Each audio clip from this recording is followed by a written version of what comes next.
Hi everyone, welcome to my channel IT classes by Nishi Saba. मैं हूं आपकी निशी और आज हम लोग पढ़ेंगे unary operator in C. Unary operator क्या होता है सी में, उसको पूरा फुल डिफाइन करेंगे और साथ ही साथ यूनरी इंक्रीमेंट एंड डिक्रीमेंट भी पढ़ेंगे, जिसमें पोस्ट फिक्स एंड प्रीफिक्स को अच्छे से डिफाइन करेंगे। So let's start. What is unary operator? Full explanation. Unary operator क्या होता है? An arithmetical operator which is applied with a single operand. जो भी अरिथमेटिकल ऑपरेटर होता है जो अप्लाइड होता है विद अ सिंगल ऑपरेंड, जैसे कि plus minus plus plus etcetera, इस तरह से जो भी ऑपरेंड रहेगा इसको हम लोग क्या बोलते हैं? Arithmetical operator.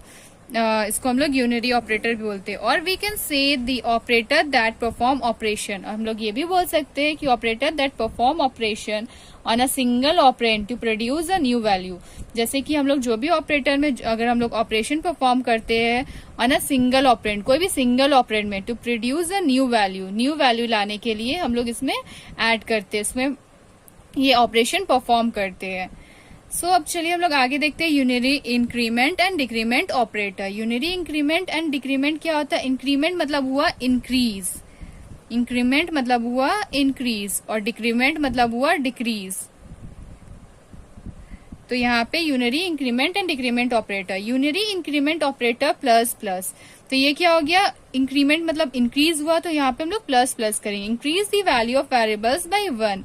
1 वैल्यू क्या होगा? इसका इंक्रीज हो जाएगा। जैसे यहाँ पे अगर 2 रहेगा तो वो इंक्रीज होके 3 बन जाएगा, अगर यहाँ पे प्लस प्लस ऐड रहेगा तो। उसको हम आगे अच्छे से आपको डिफाइन करेंगे। Next, unary decrement operator minus minus decreases the value of variables by 1। ये डिक्रीमेंट ऑपरेटर क्या होता है? ये डिक्रीज करता है वैल्यू बाय 1। जैसे कि ये माइनस हो जाएगा, जैसे यहाँ पे अगर 2 रहेगा तो ये इसका वैल्यू क्या आ जाएगा? 1। अगर यहाँ पे 2 माइनस माइनस हो गया तो यहाँ पे इसका वैल्यू क्या हो गया? 1। नेक्स्ट अब देखिए यहाँ पे x equals to x plus 1। तो यहाँ पे क्या है? By applying increment operator it can be written as. अगर हम लोग इसमें इंक्रीमेंट ऑपरेटर अगर ऐड करेंगे तो इसको हम लोग क्या कैसे लिखेंगे? x प्लस प्लस और इस तरह से प्लस प्लस x। तो ये क्या हो गया? Increment operator. डिक्रीमेंट ऑपरेटर को कैसे लिखेंगे? p equals to p minus 1। तो इसको हम लोग कैसे लिखेंगे? By applying decrement operator, by applying decrement operator it can be written as p minus minus और माइनस माइनस p। इसको हम लोग p माइनस माइनस और माइनस माइनस p भी लिख सकते हैं। तो ये क्या हो गया? ये डिक्रीमेंट ऑपरेटर हो गया। ये हो गया इंक्रीमेंट ऑपरेटर, ये हो गया डिक्रीमेंट ऑपरेटर। अब नेक्स्ट है types of increment and decrement operator. Types of increment and decrement operator में क्या आता है? 2 टाइप्स आता है, एक प्रीफिक्स, दूसरा आता है पोस्ट फिक्स। प्रीफिक्स क्या होता है? व्हेन इंक्रीमेंट और decrement operator is applied before the operand. जब भी हम लोग का इंक्रीमेंट या फिर डिक्रीमेंट ऑपरेटर जो रहता है वो अप्लाइड होता है बिफोर द ऑपरेंड, ऑपरेंड से पहले, it is known as prefix operator. तो उसको हम लोग क्या बोलते हैं? Prefix operator. This operator work on the principle. ये क्या करता है? ये ऑपरेटर कौन से प्रिंसिपल में वर्क करता है? Change before the action. ये सबसे मेन है। ये ऑपरेटर जो वर्क करता है ये change before the action, action से पहले क्या होता है? इसका वैल्यू चेंज हो जाता है। It means the value of the variable can be change before the operation take place. जैसे अभी हम जस्ट बताए कि इसका मतलब ये होता है कि वैल्यू जो रहता है वेरिएबल्स का वो चेंज हो जाता है before the operation take place. जैसे ऑपरेशन जो परफॉर्म होता है उससे पहले ये इसका वैल्यू जो है वो चेंज हो जाता है। इसको हम लोग बोलते हैं प्रीफिक्स। देखिए इसका एग्जांपल्स देख लेते हैं। p equals to 5। तो यहाँ पे मान लीजिए लेट कर लीजिए p का वैल्यू जो है वो 5 है, तो s equals two plus plus p into 5। तो यहाँ पे प्लस प्लस है, तो यहाँ पे क्या हो जाएगा? 5 का वैल्यू हम लोग यहाँ पे प्लस प्लस है तो एक वैल्यू इसका इंक्रीज हो जाएगा। 5 से पहले क्या आता है? 6। तो यहाँ पे एक इंक्रीज होके 6 हो गया। 6 इंटू 4 इक्वल्स टू 24। तो ये हो गया हम लोग का इंक्रीमेंट ऑपरेटर। अब इसी में डिक्रीमेंट देखते हैं, प्रीफिक्स डिक्रीमेंट ऑपरेटर। इसी में p का वैल्यू अगर 5 है तो इसको हम लोग चेंज करेंगे। अगर हम लोग का क्वेश्चन रहेगा s equals to minus minus p into 4, तो माइनस माइनस है तो माइनस करना है, मतलब एक वैल्यू जो है उसमें से हम लोग को कम करना है। तो 5 में से अगर 1 माइनस करेंगे तो कितना होगा? 4। तो यहाँ पे हम लोग 4 ले लिए। 4 इंटू 4 इक्वल्स टू 16। तो ये हो गया हम लोग का डिक्रीमेंट ऑपरेटर प्रीफिक्स का। ये हो गया इंक्रीमेंट ऑपरेटर, ये हो गया डिक्रीमेंट ऑपरेटर। अब नेक्स्ट है पोस्ट फिक्स। पोस्टफिक्स क्या होता है? The unary operator is used after an operand. ये यूज्ड होता है आफ्टर द एन ऑपरेंड, मतलब ऑपरेंड के बाद ये यूज्ड होता है। whose value is to be increase और डिक्रीज बाई 1, जिसका वैल्यू जो रहता है वो इंक्रीज या फिर डिक्रीज होता है बाई 1। जैसे हम लोग प्रीफिक्स में देखे थे, इसका वैल्यू इंक्रीज या फिर डिक्रीज हो रहा था बाई 1, लेकिन ये क्या हो रहा था, इसका ऑपरेशन जब परफॉर्म हो रहा था वो बिफोर द एक्शन, मतलब एक्शन से पहले परफॉर्म हो रहा था, और ये उसके बाद होगा। Used after the an operand, मतलब ऑपरेंड के बाद जब इसका वैल्यू हम लोग का आ जाएगा, उसके बाद इसका जो वैल्यू होगा वो चेंज होगा, इंक्रीज होगा या फिर डिक्रीज होगा। This work on the principle change after the action. ये कौन से प्रिंसिपल में वर्क करता है? चेंज आफ्टर द एक्शन, मतलब जब एक्शन ऑलरेडी कंप्लीट हो जाएगा उसके बाद इसका वैल्यू जो है वो चेंज होगा। जैसे प्रीफिक्स में क्या होता है? चेंज बिफोर द एक्शन, मतलब जब इसका वैल्यू पहले चेंज हो रहा था उसके बाद एक्शन परफॉर्म हो रहा था। इसका वैल्यू क्या होगा? जब एक्शन ऑलरेडी परफॉर्म हो जाएगा उसके बाद इसका वैल्यू चेंज होगा। This means that the operand will be affected after performing the operation. इसका मतलब ये ऑपरेंड जो रहेगा ये अफेक्ट करेगा performing the operation. After performing मतलब ऑपरेशन ऑलरेडी कंप्लीट हो जाएगा उसके बाद इसका वैल्यू चेंज होगा। जैसे इसका एग्जांपल्स देख लेते हैं। p इक्वल्स टू 5, तो इसका वैल्यू क्या है? p का हम लोग वैल्यू ले लिए 5। s equals to p plus plus, तो p प्लस प्लस क्या हो गया इसका वैल्यू इंटू 5, तो प्लस प्लस मतलब इसका वैल्यू इंक्रीज होना चाहिए, तो लेकिन यहाँ पे इसको इंक्रीज नहीं होगा। क्यों? क्योंकि हम क्या बताए थे कि ये ऑलरेडी इसका एक्शन परफॉर्म हो जाएगा उसके बाद वैल्यू चेंज होगा, तो यहाँ पे हम लोग का 5 ही रहेगा। 5 into 5 equals to 25। Next s equals to p minus minus, minus minus मतलब डिक्रीज, तो डिक्रीमेंट इसमें नहीं होगा। क्यों नहीं होगा? क्योंकि इसका भी ये पोस्टफिक्स है। पोस्टफिक्स में क्या होता है कि इसका वैल्यू पहले चेंज नहीं होता है, तो इसका भी वैल्यू 5 हो जाएगा। 5 इंटू 5 इक्वल्स टू 25, तो ये हो गया हम लोग का इंक्रीमेंट और ये हो गया डिक्रीमेंट। लेकिन इसका वैल्यू हम लोग का चेंज कब होगा? जब हम लोग का एक्शन ऑलरेडी परफॉर्म हो जाएगा तब। तो ये कैसे होगा इसका हम एग्जांपल्स देख के आपको अच्छे से एक्सप्लेन करेंगे, तब जाके आपको प्रीफिक्स और पोस्टफिक्स के बारे में अच्छे से समझ में आएगा। तो चलिए इसका कुछ एग्जांपल्स देख लेते हैं। देखिए यहाँ पे एग्जाम्पल्स में a का वैल्यू 7 है, b का वैल्यू 5 है। तो इसका एक क्वेश्चन हम लोग ले लेते हैं, प्लस प्लस a, उसके बाद multiply 4 plus b plus plus. तो यहाँ पे प्लस प्लस a है, तो मतलब क्या होगा? 7 का वैल्यू जो है वो 8 में चेंज हो जाएगा, तो यहाँ पे हम लोग 8 लिख लिए।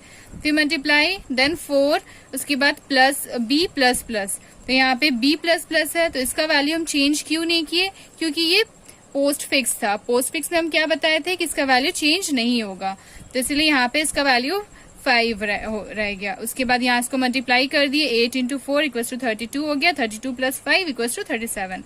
तो ये हो गया एक एग्जाम्पल्स। अब दूसरा एग्जाम्पल्स देख लेते हैं। जैसे यहाँ पे a का वैल्यू a इक्वल्स टू 48, तो a का वैल्यू क्या है? 48।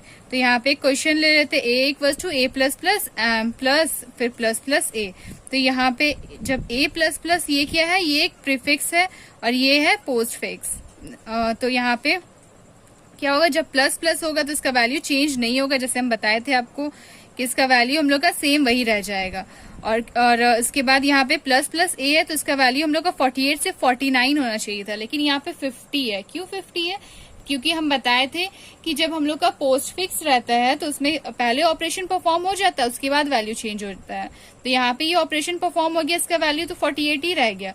तो उसके बाद जब ये नेक्स्ट ऑपरेशन ए में परफॉर्म हुआ तो इसका वैल्यू तब क्या हो गया? चेंज हो गया। तब इसका वैल्यू जो है यहाँ पे 48 ना होके 49 हो गया। और फिर उसके बाद a प्लस प्लस है तो इसलिए इसका 49 होकर के यहाँ पे एक और ऐड होके 50 हो गया, इसलिए यहाँ पे 49 नहीं होकर के 50 हम लोग लिखे है।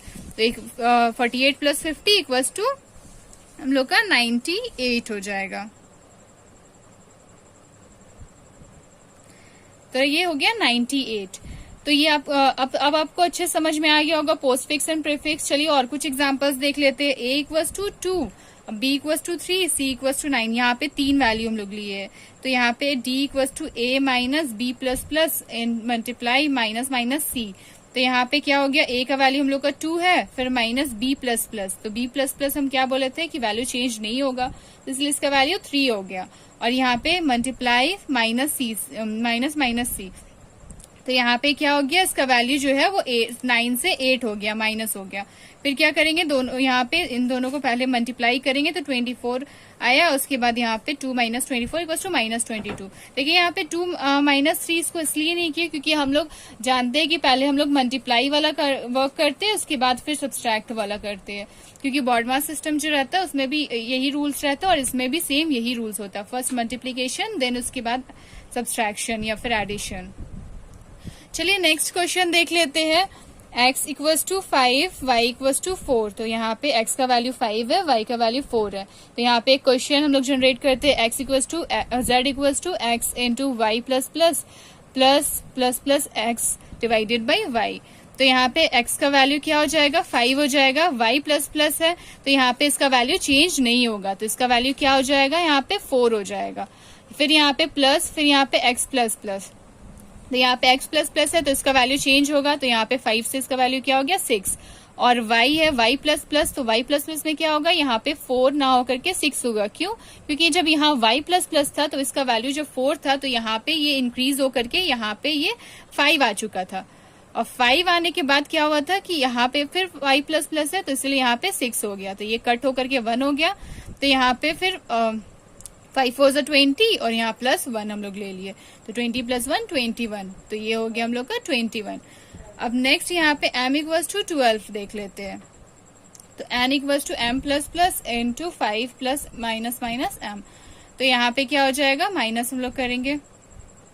तो यहाँ पे देखिए m plus plus, m plus plus मतलब क्या हुआ, m का वैल्यू 12 है तो यहाँ पे 12 ही रह गया, फिर इंटू 5, फिर प्लस, फिर माइनस माइनस m, तो यहाँ पे वापस से 12 रह गया। क्यों, क्योंकि जब यहाँ m प्लस प्लस हुआ था तो इसका वैल्यू 12 था, इंक्रीज नहीं हुआ था जब, तो यहाँ पे जब ये आया तो इसका वैल्यू हो गया 13, तब जाके यहाँ पे इंक्रीज हुआ तो यहाँ पे इसका वैल्यू हो गया 12, तो यहाँ पे 12 आ गया। फिर ये दोनों को मल्टीप्लाई किया, 12 5 = 60 प्लस 12 इक्वल्स टू 72, तो ये हो गया यहाँ पे हम लोग का इसका आउटपुट 72।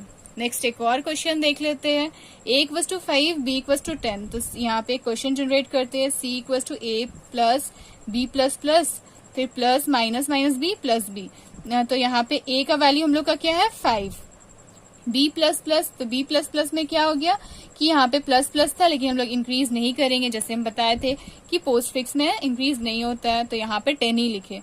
उसके बाद फिर यहाँ माइनस माइनस b लिखे, तो यहाँ पे क्या हुआ, यहाँ पे एक एक्स्ट्रा यहाँ पे ऐड हो गया, तो यहाँ पे इसका वैल्यू b का वैल्यू 11 हो गया।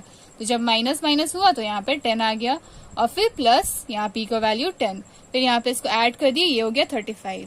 तो आई होप आपको पोस्ट फिक्स एंड प्रीफिक्स बहुत अच्छे से समझ में आ गया होगा। इतने सारे एग्जांपल्स देखने के बाद आई होप आपको कोई भी कंफ्यूजन नहीं रहा होगा कि पोस्ट फिक्स एंड प्रीफिक्स में कैसे चेंजेस करते हैं, क्या चेंजेस होता है, किस तरह से चेंजेस होता है, कब वैल्यू को हम लोग को चेंज कैसे करना है, ये सारा आपको अच्छे से समझ में आ गया होगा। तो आई होप आपको मेरा वीडियो पसंद आया होगा। अगर पसंद आया है तो एक लाइक जरूर करिए और मेरे चैनल को सब्सक्राइब जरूर करिए। So thank you.